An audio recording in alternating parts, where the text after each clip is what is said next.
Are you looking to find work that isn't just a salary or a status indicator, but is part of creating a fulfilling life? If so, then watch on, because in today's video, I'm doing my first ever book summary. And it's of Roman Krznaric's How to Find Fulfilling Work. Hi people, welcome back. I'm Rory Kareem, a coach and facilitator focused on catalyzing internal change for external impact. And one of the ways I do that is through career coaching. Specifically, career coaching for those looking to find careers that create more meaningful and fulfilling lives.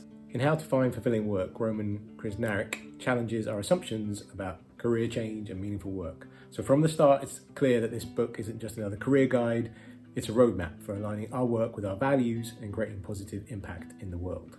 As someone passionate about helping people, communities and organizations use their working capital to help create positive change out in the world, this book resonated deeply with me.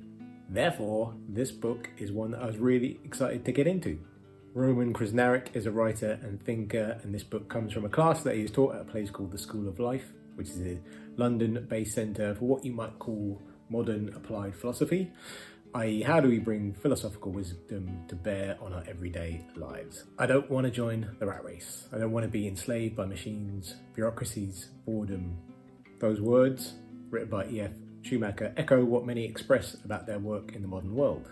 Research tells us that half of workers are dissatisfied with their careers, trapped in jobs that they don't care about, don't reflect their values or allow them to make the impact that they potentially dream of. But what if finding fulfilling work wasn't just a luxury for the privileged few?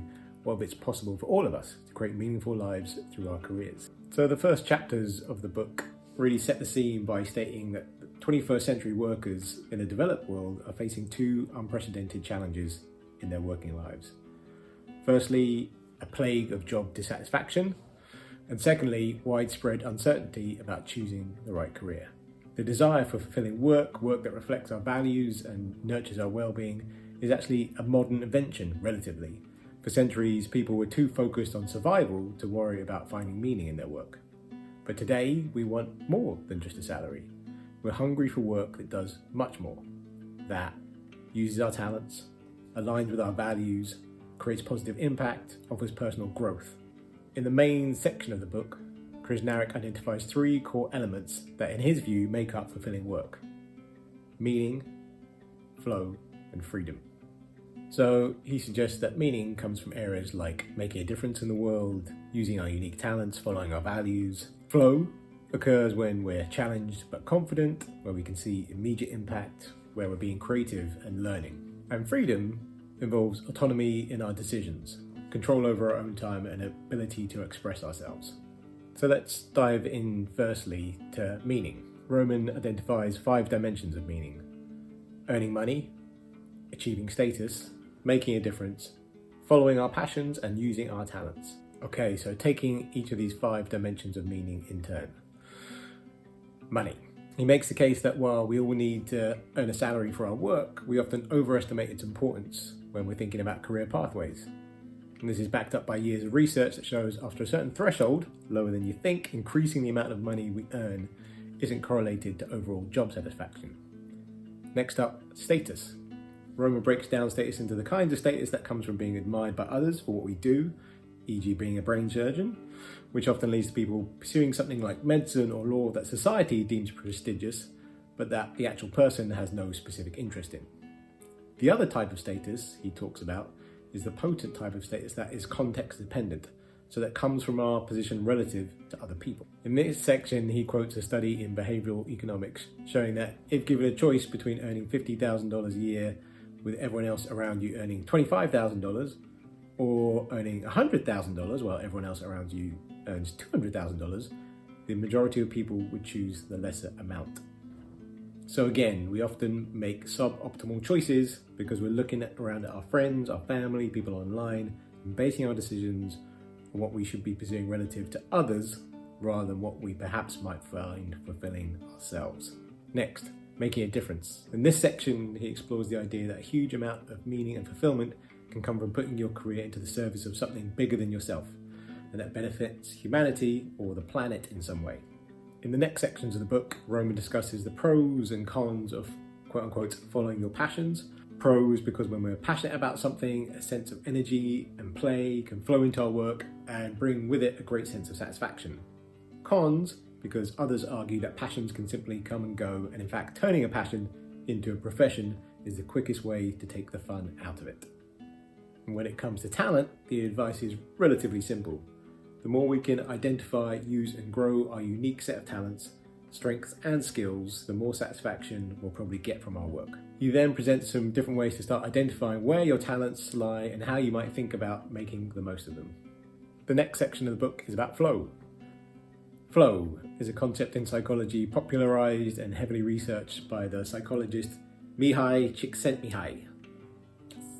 Flow is, very broadly speaking, a state where you are so completely absorbed in a task that you and time itself just seem to fade away. Sports-related jargon would talk about being in the zone. It's a state where you're using your skills, but you're also being challenged in a creative way. It's the Goldilocks zone for work. The book asks us to think about where and when in our lives we've experienced such a state and how we might recreate those conditions in our working lives. One thing that came up for me when reading this particular part and when thinking about flow states in general is how often badly modern workplaces are set up to create the right conditions for most people to experience these types of moments. And not because everyone needs complete silence and solitude to be in flow. Lots of people get there in lots of different ways. But generally, you do need to be able to focus on one particular thing for a little bit of time, and our current modern work environments are really bad for that. The final area that the book identifies is freedom, essentially the ability to have some autonomy over what we do and how we go about it. The author describes a lot of different ways to create this within work, but the deepest exploration is saved for looking at examples from the world of self-employed, i.e. people who are not working for organisations, but rather are working for themselves. While such a working trajectory often comes, especially in the early days, with huge amounts of uncertainty and stress, he suggests that the satisfaction that comes from being able to shape your own role and working pattern often far outweighs any negative elements. The next section of the book focuses on what we might call the action paradox, also colloquially known as analysis paralysis. And here's the biggest insight that changed my perspective within this part of the book. The greatest mistake people make in career change is waiting to find the perfect path before taking action. Kind of simple. So instead of endless planning, Krznaric advocates for taking small experimental steps, learning through experience, and testing different possible futures.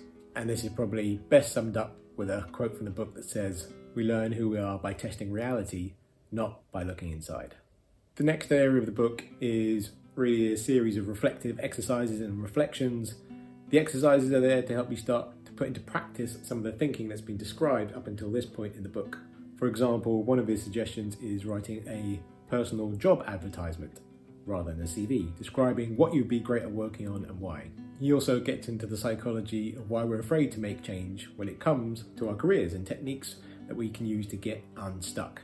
Things like trying branching projects, where you try out a very small version of what you might want to do without having to invest a huge amount of time, energy or money, or doing something that he simply calls conversational research, as in setting up and having conversations with people doing the types of work that you might want to do to get a sense of whether our imagined version of what their work is actually meets reality. So, in summary, the most powerful message that I found from How to Find Fulfilling Work is that a vocation isn't something we find, it's something we grow alongside and into. It develops through action, experimentation, and the courage to step beyond what's comfortable. As Krznaric writes, "Our time here is short, and we must be willing to take risks and make fools of ourselves, but never give up hope of a better world. The stakes are so much higher than any of the status or money rewards of the rat race." So in the end, when looking back on this book and my feelings about it, I'd say that if you're feeling stuck in work that doesn't fulfill you, this book is a call to arms to remember the path to meaningful work isn't about finding the perfect answer through endless reflection. It's about taking small, brave steps forward towards work that matters.